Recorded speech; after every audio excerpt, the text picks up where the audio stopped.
Evet. Şimdi ayın 13'ünde önemli bir neyimiz var? Dolunayımız var yine. Tabii ki sert bir dolunay ama yine biraz önceki derste de sevgili arkadaşlar temel seviye dersinde de söyledim. Yani dolunaylar, tutulmalar tabii ki sert olabiliyor ve bu sertlik enerjisi kişinin haritasına göre değişiyor ya da ülkenin haritasına göre değişiyor. Yani bir dolunay, yeni ay ya da tutulma herhangi birimize çok ciddi bir sıkıntı getirirken başka birimize çok ciddi şanslar, çok ciddi bolluk, bereket enerjisini getirebilir. O yüzden bizim burada önemli olan konum haritamızda nasıl bir etki aldığımız. Hani genel olarak yorumları tabii ki dolunayın o anki haritasına göre yapıyoruz. Çünkü kişinin kendi haritasını bilmediğimiz için eyvah çok zor, çok sert gibi yorumlar gelebiliyor. Burada insanların korktuğunu ve ürktüğünü görüyorum. Aslında burada korkmak ve ürkmek yerine harita bilgisiyle yani temel seviyede en azından astroloji bilen insanların ya da bilmek gerektiğiyle ilgili uyarıda bulunacağım. Onun için hani ölmüyoruz yani ne tutulmalar yaşadık bakın deprem oldu biz hayattayız evet ölenler öldü diyeceksiniz Allah rahmet eylesin ama bir sürü insanda kaldı. Yani kişinin haritasından aldığı tetiğe göre değişti. Şimdi zorlu bir aksta mıyız? Evet zorlu bir akstayız. Şimdi öğrencilere özellikle diyorum ki şuradan Charts kısmından Lunar Pace'e giriyoruz. Burası bana Dolunay ve Yeni Ay'ın nereden açıldığını gösteriyor. Solar Fire kullanan arkadaşlar. Bakın burada Yeni Ay ya da Dolunay'ı aç diyoruz. New or Full Moon diyor. Burayı açtığımda bana en yakın tarihteki Yeni Ay ya da Dolunay ne varsa onu açacak. Şimdi 13 Nisan 2025 saat 3.22'de bir dolunayımız var. Bu dolunayın en zor sıkıntılarından biri zaten Mars yengeçti ama deklinasyon dışıydı aylardır Mars aldı deklinasyona girdi. Bu ne demek? Enerji biraz daha yumuşadı, biraz daha yönetilir oldu demek. Ama Dolunay'a çok sert bir açısı var. Biz bunun Uranüs'lü olanını da yaşadık daha önce. Ölmedik bakın ayaktayız. Yani hani çok ciddi anlamda felaket tellallığı yapılıyor. Aman kulaklarınızı tıkayın. Ama gökyüzünde ne varsa tabii ki bunu uygun bir dille de konuşacağız. Zeus patlamalar, Zeus yangınlarsa, Chiron yara almaksa, Mars da burada kaza, agresyon, savaş enerjisi ise bir kere Orta Doğu'da ciddi anlamda işlerin kızışacağını ama bunun Orta Doğu ile kalmayacağını, burada etki alan ülkelerin de çok ciddi anlamda sıkıntıya gireceğini düşünüyorum. İran hattı zaten İsrail-İran problem biliyorsunuz. Amerika ve Çin'i hiç söylemiyorum bile birbirlerine kafa sallayıp duruyorlar. X'te, Twitter'da dün gece geçmişe dönelik öngörülerimi tekrar yayınladım. Neler yazmışım bir bakın isterseniz tamamen bugünleri öngördüğüm tweetlerim orada duruyor. Burası bizim aynı zamanda bakın biz Merkür'ü ve Satürn'ü de terazide olan 24 derece terazide olan bir ülkeyiz. O yüzden bu Mars buradan çıkana kadar sınırlar, sınır güvenliğimizle ilgili de gündemleri getirecek. Ne demek istiyorum? Mesela İsrail aba altından sopa gösteriyor kaç gündür bize. Türkiye ile asla dalaşmak istemiyorum ama Türkiye Suriye'den uzak dursun gibi. Şimdi bizim burada Suriye enerjisi ya da Suriye ile ilgili sınır güvenliğimiz ve İsrail ile ilgili maalesef problemli bir enerjiyle uğraşma durumumuz söz konusu. Aynı zamanda ay halkı gösteriyor. Zeus'la beraber halktaki öfke patlaması, sokaklara inmek. Yani biz dünya genelinde şu anda Amerika sokakta biliyorsunuz. Geçen gün yanlış hatırlamıyorsam İtalya sokakta, Türkiye'de insanlar sokakta. Savaş bölgelerini zaten söylemiyorum bile. O yüzden burası biraz daha zorlu bir enerji getirecek. Ama Jüpiter destekli bir dolunay burası. Doğru olan, dürüst olan, iyi olan insana haritasında etki alıp da gerçekten etiğe dikkat eden insanların da ilahi bir korumayla korunduğunu gördüğümüz bir dolunay. Şimdi burada 23 derece terazi Spika sabit yıldızıyla çalışıyor ve burada hemen şey deniliyor işte sanatçı kayıpları. Bunları zaten yaşadık bakın 2023'ün 2025'in başından beri bir yaprak dökümü geldi. Bunu zaten tutulmalar vermişti. Ama burada sanatçılardan ziyade ben devlet liderleri, devlet erkanı ve otorite figürleriyle ilgili değişim ve kriz enerjileri beklerim. İşte Trump'ın Çin'e uyguladığı yaptırım, bir devlet lideri üzerinden gelen krizler. Bunun yanında borsalar, bakın. Altın zaten ne dedik, hep yukarı yönlü ibresi. Ama bunun yanı sıra altının dışında borsaları çok dikkat edin, çakılma dönemindeler. Ufak tefek yükselişler olsa da gelip geçici, çok da dikkat etmemiz gereken zamandayız derim. Sarı kız yukarıya doğru giderken bir taraftan da gümüşün de ciddi kar ettirdiği bir döneme gireceğiz. Burayı birazdan anlatacağım. Şimdi Mars'ın enerjisinde bir Zeus var. Burası ne zaman tetiklense ya bir suikast diyorum, bir saldırı, ya bir patlama, ya çok ciddi bir yangın gibi enerjiyi çalıştırdı. Böyle bir aksta işte Bolu, Ankara gibi, Ankara patlaması, Bolu'da yangın gibi bir enerji çalıştı. Yalnız Neptün gazlarla ilgili arkadaşlar. Neptün yeraltı ile ilgili. O yüzden burada madenler ya da gazlarla ilgili ciddi bir sıkıntıyı da bekleyebiliriz. Yani bizi şaşırtacak bir enerji söz konusu. Aynı zamanda arkadaşlar, halkın kendini böyle günah keçisi gibi gördüğü, patlamaya hazır bir bomba gibi çalıştığı bir dolunay enerjisi var. Neptün sisli puslu durumları anlatırken kimyasallar, gazları anlatırdık ama burada bir arakne var.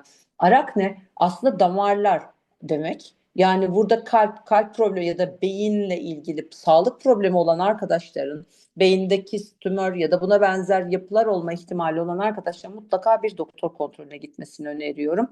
Çünkü beyin damarları ile ilgili, kalp damarları ile ilgili tetik verecek bir dolunay var. Özellikle aşı olmuş arkadaşlar lütfen kontrollerinizi yaptırın, bir hacamat da yaptırın hatta derim.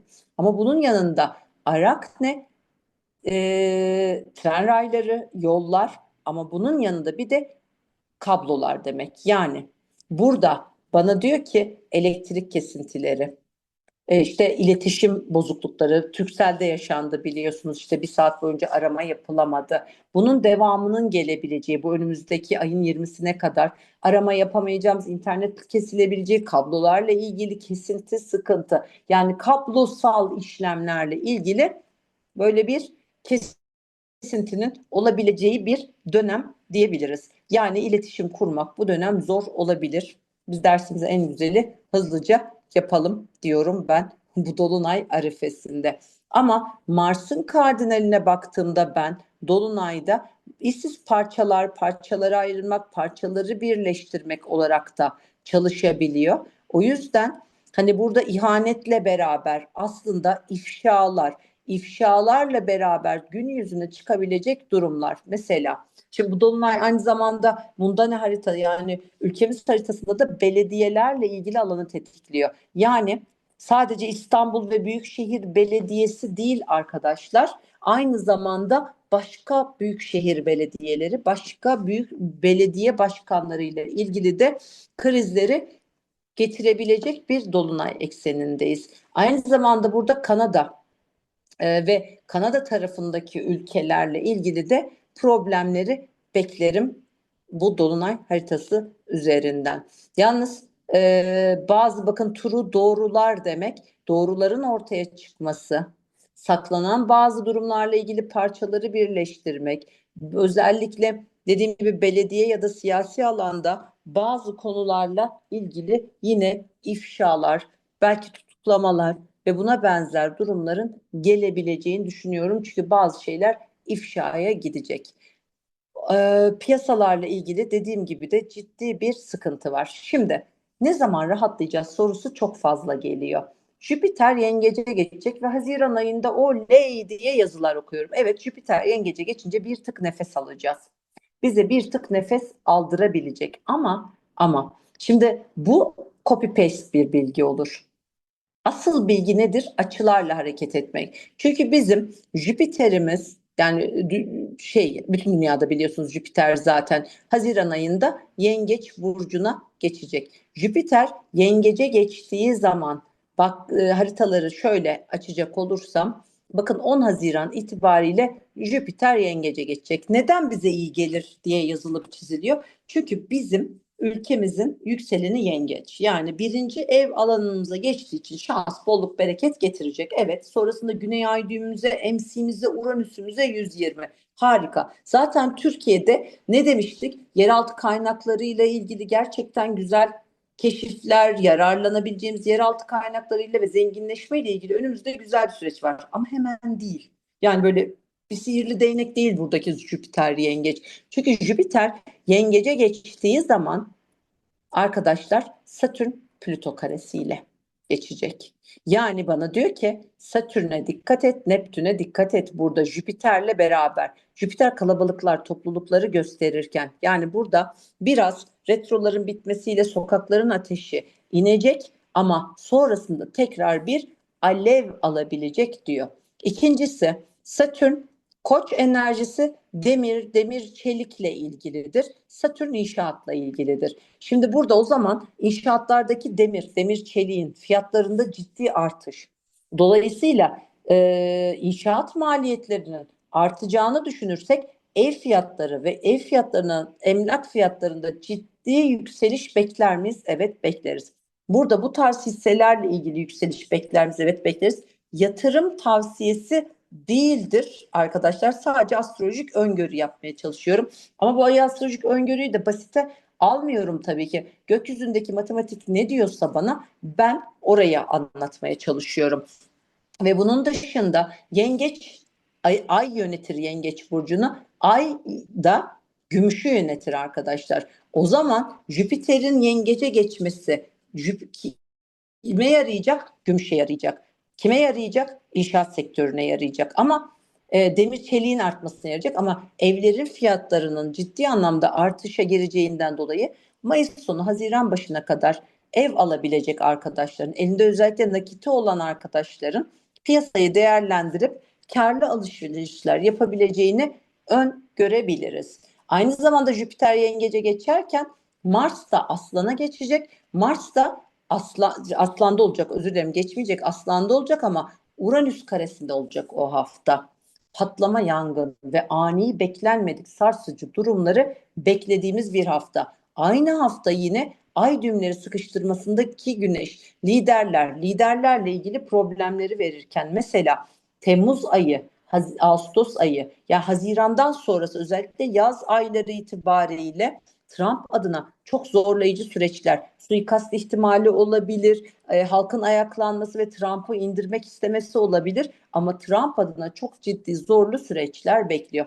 Amerika'yı zaten zor günler bekliyor diyeli yıllar oldu. Daha korona bile yoktu.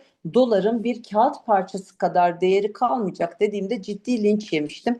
Artık süreç başladı. Yani önümüzdeki 2-3 yıl Amerika adına iç savaşlar. Çünkü Neptün Koç'a geçtiğinde Amerika'da iç savaş başlamış ve iç ayaklanmalar başlamış. O yüzden Amerika adına iç savaşlar, Trump'a karşı ayaklanmalar, Trump'ın suikast girişimi gibi birçok olasılıkları ortaya getirebilir sevgili dostlar. O yüzden önümüzde zor bir süreç var. Özellikle bu 1929 ekonomik buhranı, hani Amerika'nın Çin'e saldırması, Çin'in buna karşılık vermesi Çin'i devalüasyona götürecek zaten. Ama Amerika'yı da çok daha fazla sallayacak. Hani bu işten bir şekilde Çin kurtulabilir iken Amerika hiç kurtulamayacak dediğim günlere gidiyor.